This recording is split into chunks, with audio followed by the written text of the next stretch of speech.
Long story short, looking at virtue and self-improvement in general as a game that consists in gathering up as many points as possible is going to make it 100 times funner and easier to become the ideal individual, the perfect version of yourself, the best possible version of yourself. And in my opinion, the only thing that you really need to do in order to gamify the experience of improving yourself is to create or adopt a certain paradigm that tells you what a virtuous, good human being is.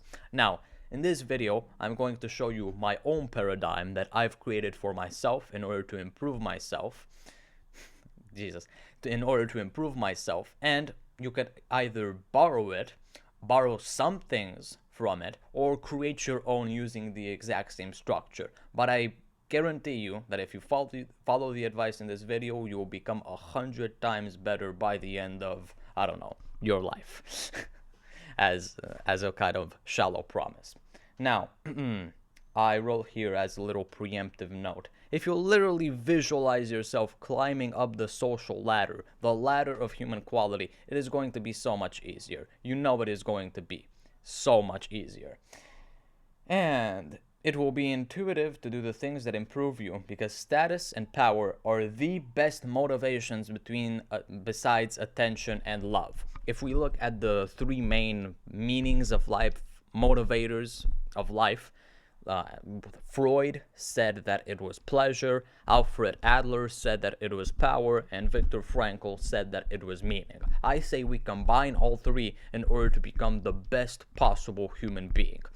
If you combine power with pleasure, and they're kind of synonyms after a certain point, that will help immensely. And if you make that power and pleasure a meaning of your life, not the meaning of your life, but a meaning of your life, that is combining all three aspects, all three motivators in the best way possible. Now, let's show you my paradigm for human quality, and you'll get what I mean. What makes a human good? What makes a human better than other humans? Okay. First, I have here language learning, or how many languages you speak. We all know that a monolingual is objectively worse than a multilingual or bilingual, and a multilingual is objectively worse than a trilingual. There is a very big difference in a person that speaks only one language and a person that speaks two languages. Each new language that you learn is huge bonus to your character. And yeah, of course, a lot of people bring up the point that Elon Musk is creating these robots that translate everything at supersonic speed, whatever. But as I always say, what happened with chess? Computers were able to do it perfectly, better than humans ever could, and still it became 100 times more impressive to actually do it with your own human brain. So the same thing will happen with languages eventually, once that is automated as well. You just need to invest a lot of time in them, maybe an hour a day, and learn a language a year. That's a thing that I've started to do. First language is French, second language is going to be German, third is going to be Russian, and of course, I'm not going to get to a C2 level, but at least a B1 level so that I can say that I speak the language. Now, second, I have diet. Now, this is pretty self-explanatory. Every single chocolate bar with 15 grams of sugar that you eat is a couple of points taken off the human quality score. Every single Pepsi that you drink, every single 100 grams of sugar, that is basically making you worse. And if you abstain from those, that is making you a better human being. Then I have sleep. Let's say that each minute that you derive from your assigned bedtime, that the bedtime that you give yourself, is also kind of a bad thing to do. That's the only way we can actually measure sleep. Next, I have a very basic thing, money. Now, I don't know, I still haven't solved the problem, brainstormed enough to actually explain how much money should matter when it comes to making a good man or woman, because of course, if money was the most important thing, Elon Musk and Jeff Bezos would be the absolute greatest people on earth. But we all know that there are a lot of American billionaires that are monolinguals and that are overweight, don't have a good diet, smoke, do all of the things that makes a person technically inferior. So it needs to count, but after a certain point, maybe it doesn't count. Also looking at the whole, you can't get rich, you can't get that rich without actually going through some unethical means, all of that. Then I would say body and posture. If you have a six pack, you're objectively better than a person who is overweight. If you stay like this, you're objectively worse than a person who stays like this. Next up is going to be skills. This is talking about how much do you know about botany? How good are you at repairing a car? Do you know how to program in Python? How Every single skill on planet Earth. And there are so many, and you can learn one every single month. Can you edit? Can you speak? And this is the next point, is actually rhetoric. How well can you speak? How well can you actually improvise a speech? How well can you actually make your ideas seem rational and convince other people? That's extremely important to me. Then applied science, you can't you can't disregard the mathematicians and physicists that are just so fantastic and smart and amazing people. So if you can actually apply that science or just do basic calculus, that is a bunch of extra those are a bunch of extra points that I would give to you.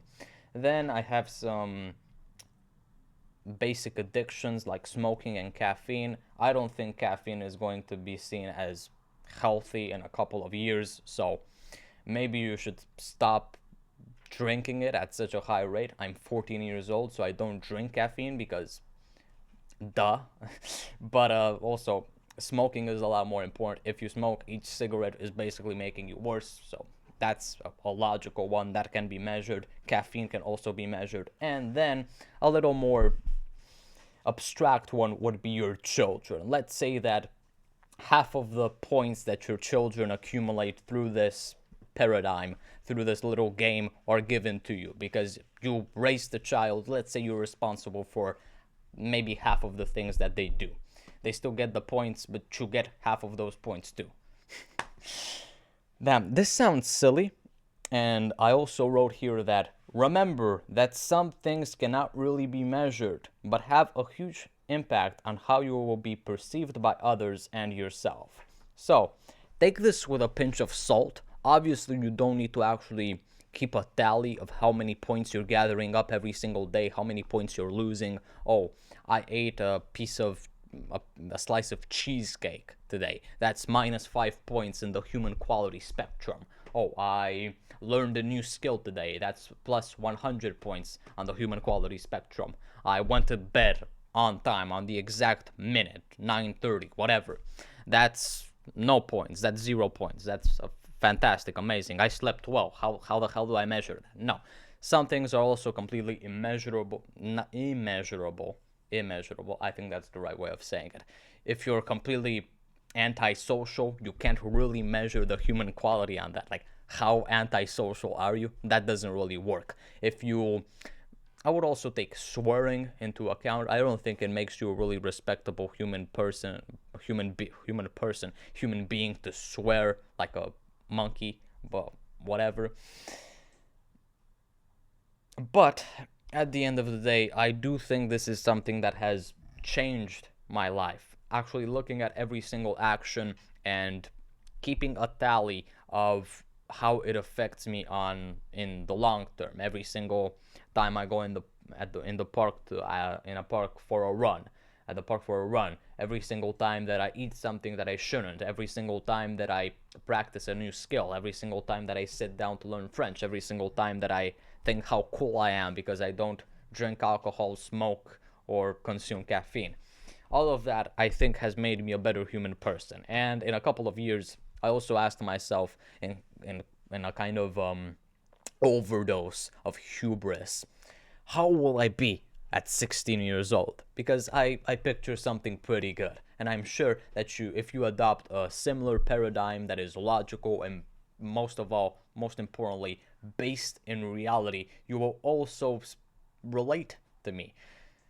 that you will become so much better in these next few years. Because if you actually stick to something, stick to some core values that make you a better human person, don't autistically just track down everything that you do and compare yourself to others, but if you see every single action as making you better than other people, it's going to be so much better for your own self-improvement journey and your own pursuit of virtue. So, if you want to help this little movement of reviving the social sciences and just reviving the desire to talk with people and be a better human person, subscribe to the channel.